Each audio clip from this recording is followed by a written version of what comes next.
Bom dia, boa tarde, boa noite, mancebos e mancebas. Nessa semana, vamos corrigir questões sobre o tema reações nucleares.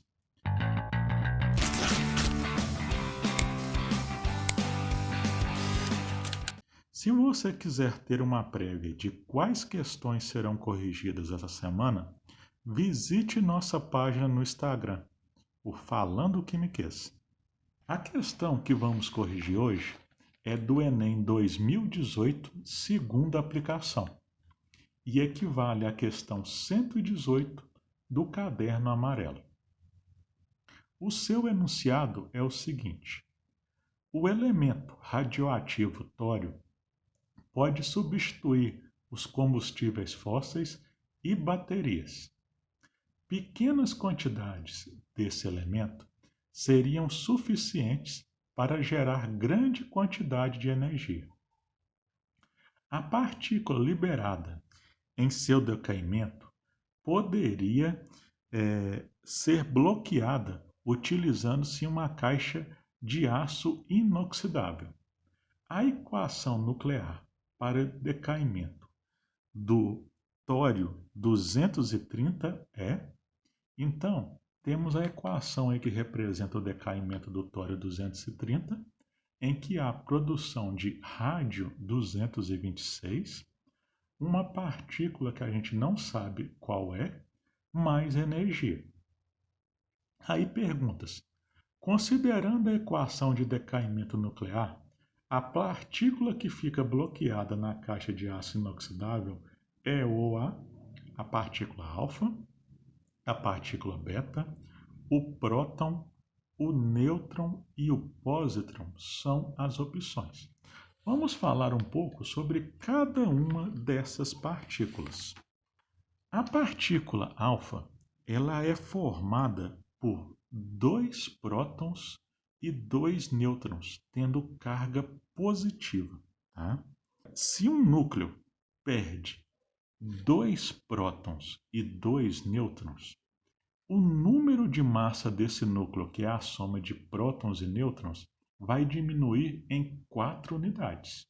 E se o núcleo está perdendo dois prótons, o número atômico, que é o número de prótons, vai diminuir 2 unidades.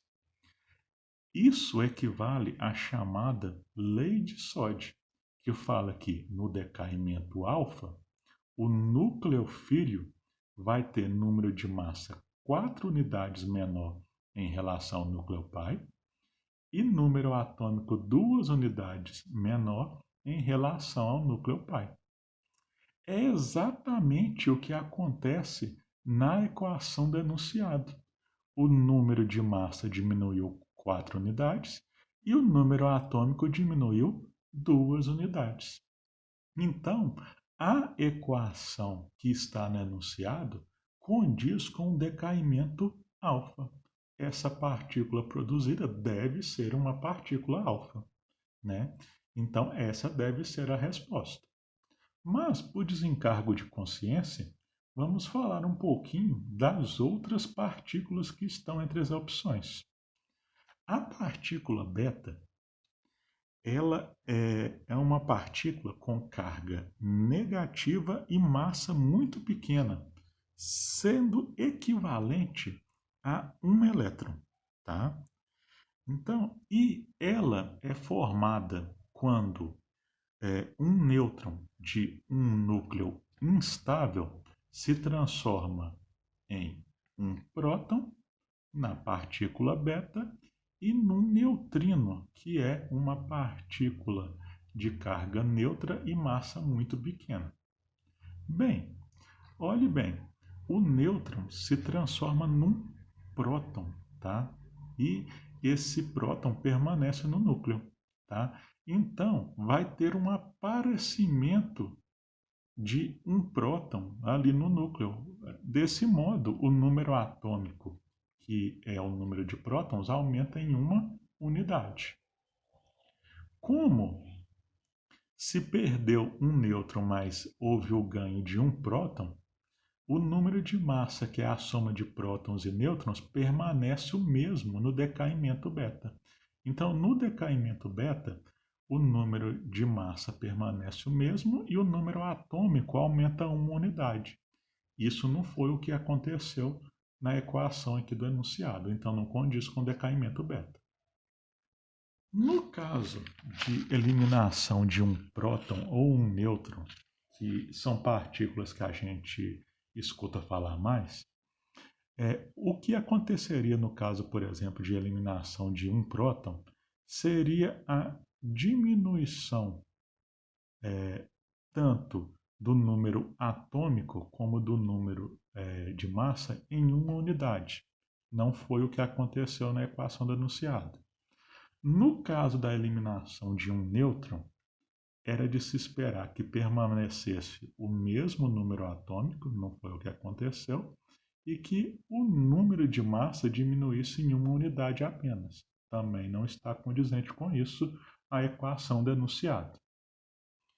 No caso do pósitron, o pósitron é uma partícula de carga positiva, mas extremamente leve, como se fosse uma espécie de elétron com carga positiva. Tá? Ele se forma com a transformação de um próton em um nêutron, que vai ficar no núcleo, junto com um pósitron e um neutrino, e radiação gama que é emitido. Desse modo, quando ocorre a emissão pósitron, o número atômico ele diminui em uma unidade, mas o número de massa permanece igual. Não é o que aconteceu na equação do enunciado. Então, a única opção coerente é a opção que fala da emissão alfa, em que o número de massa diminui 4 unidades e o número atômico diminui 2 unidades, coerente com a equação do enunciado. Tá? Muito bem, corrigimos mais uma questão. Amanhã haverá nova postagem de questão relacionada ao tema reações nucleares. Confira quais serão as questões dessa semana em nossa página do Instagram, Falando Químicas. Opa, pessoal, aqui é da edição novamente. Eu tô passando aqui rapidinho só para poder relembrar vocês que esses vídeos de correção de questão do Enem saem todos os dias aqui no canal e cada semana é dividido por tema de questão, ok? Deixa o seu gostei se você se agrada desse tipo de resolução, deixa também o seu feedback pra gente poder melhorar cada vez mais. Se inscreva no nosso canal para receber mais vídeos como esse e a gente fala mais químicas no próximo vídeo.